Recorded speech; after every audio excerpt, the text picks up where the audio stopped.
ಎಲ್ಲರಿಗೂ ನಮಸ್ಕಾರ. ಮತ್ತೆ ನಿಮ್ಮೆಲ್ಲರಿಗೂ ನನ್ನ ಯೂಟ್ಯೂಬ್ ಚಾನೆಲ್ಗೆ ಆತ್ಮೀಯ ಸ್ವಾಗತ.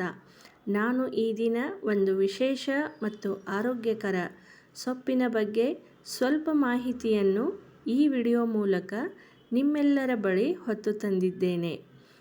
ಈ ಸೊಪ್ಪನ್ನು ಹಾಕದ ಅಡುಗೆಯು ಪರಿಪೂರ್ಣವಾದ ಅಡುಗೆ ಎಂದೇ ಎನಿಸೋದಿಲ್ಲ, ರುಚಿ ಕೂಡ ಅನಿಸೋದಿಲ್ಲ. ಈಗ ನಿಮ್ಮೆಲ್ಲರಿಗೂ ಅದು ಯಾವ ಸೊಪ್ಪು ಎಂದು ಅರ್ಥವಾಗಿರಬಹುದಲ್ಲವೇ? ಅದು ಬೇರೆ ಯಾವುದೇ ಸೊಪ್ಪು ಅಲ್ಲ, ಎಲ್ಲರ ನೆಚ್ಚಿನ ಕೊತ್ತಂಬರಿ ಸೊಪ್ಪು. ಈ ಕೊತ್ತಂಬರಿ ಸೊಪ್ಪು ಅಡುಗೆಯಲ್ಲಿ ಒಂದು ಪ್ರಮುಖ ಹಾಗೂ ಅತ್ಯಗತ್ಯವಾದ ತರಕಾರಿ ಮತ್ತು ಸೊಪ್ಪಾಗಿದೆ.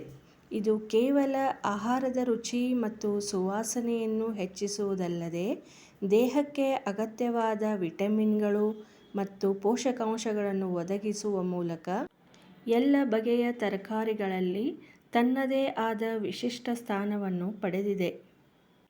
ಈ ಕೊತ್ತಂಬರಿ ಸೊಪ್ಪು ಕೇವಲ ಪಾಕಶಾಲೆಯ ಮೂಲಿಕೆಗಿಂತ ಹೆಚ್ಚಾಗಿರುತ್ತದೆ.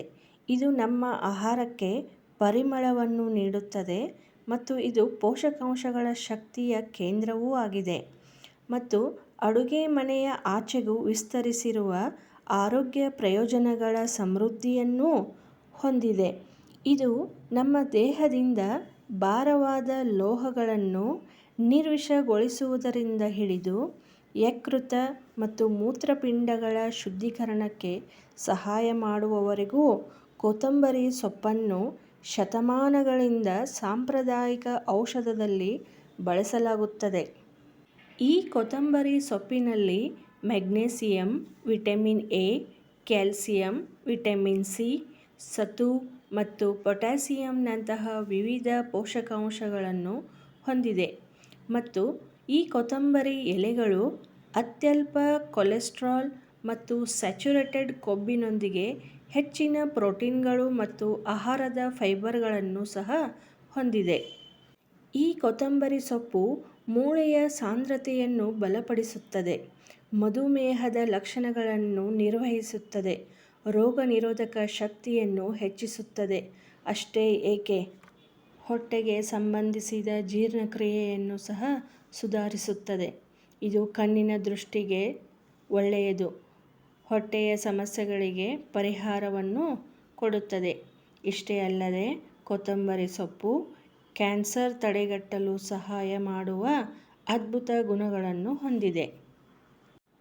ಇಷ್ಟೆಲ್ಲ ಆರೋಗ್ಯ ಪ್ರಯೋಜನಗಳನ್ನು ಹೊಂದಿರುವ ಈ ಕೊತ್ತಂಬರಿ ಸೊಪ್ಪನ್ನು ನಾವು ಸರಿಯಾಗಿ ತೊಳೆಯದೆ ಹಾಗೆ ಸೇವಿಸಿದರೆ ಅಥವಾ ಅಡುಗೆಗಳಲ್ಲಿ ಬಳಸಿದರೆ ಅದರಲ್ಲಿರುವ ಸೂಕ್ಷ್ಮ ಬ್ಯಾಕ್ಟೀರಿಯಾಗಳಿಂದ ಸೋಂಕು ಸಹ ಉಂಟಾಗುತ್ತದೆ, ಇನ್ಫೆಕ್ಷನ್ ಆಗುತ್ತದೆ. ಆದ್ದರಿಂದ ಈ ಕೊತ್ತಂಬರಿ ಸೊಪ್ಪಿನ ಪ್ರಯೋಜನಗಳನ್ನು ತಿಳಿದುಕೊಂಡು ಅದನ್ನು ಯಾವಾಗಲೂ ಚೆನ್ನಾಗಿ ತೊಳೆದು ಬಳಸುವುದು ಉತ್ತಮ. ಆಹಾರ ಯಾವುದೇ ಇರಲಿ, ನಮ್ಮ ದೇಹಕ್ಕೆ ಯಾವುದೂ ಅತಿಯಾಗಬಾರದು. ಅತಿಯಾದರೆ ಅಮೃತ ಕೂಡ ವಿಷವಾಗುತ್ತದೆ ಎಂಬ ಗಾದೆ ಮಾತು ನೆನಪಿನಲ್ಲಿ ಇಟ್ಟುಕೊಂಡು ಪ್ರತಿಯೊಂದರ ವಿಶೇಷ ಆರೋಗ್ಯ ಪ್ರಯೋಜನಗಳನ್ನು ತಿಳಿದುಕೊಳ್ಳುತ್ತಾ ಅವುಗಳನ್ನು ಮಿತವಾಗಿ ಹಿತವಾಗಿ ಬಳಸಿ ನಾವೆಲ್ಲರೂ ಆರೋಗ್ಯವಾಗಿ ಇರೋಣ. ಇನ್ನೊಂದು ಆಹಾರ ಪ್ರಯೋಜನದ ಮಾಹಿತಿಯೊಂದಿಗೆ ಮುಂದಿನ ವಿಡಿಯೋದಲ್ಲಿ ಮತ್ತೆ ಭೇಟಿಯಾಗೋಣ. ನಿಮ್ಮೆಲ್ಲರಿಗೂ ಈ ಮಾಹಿತಿ ಇಷ್ಟವಾಗಿದ್ದರೆ ದಯವಿಟ್ಟು ವಿಡಿಯೋವನ್ನು ಶೇರ್ ಮಾಡಿ, ಲೈಕ್ ಮಾಡಿ, ಹಾಗೆ ನನ್ನ ಚಾನಲನ್ನು ಸಬ್ಸ್ಕ್ರೈಬ್ ಮಾಡಿ.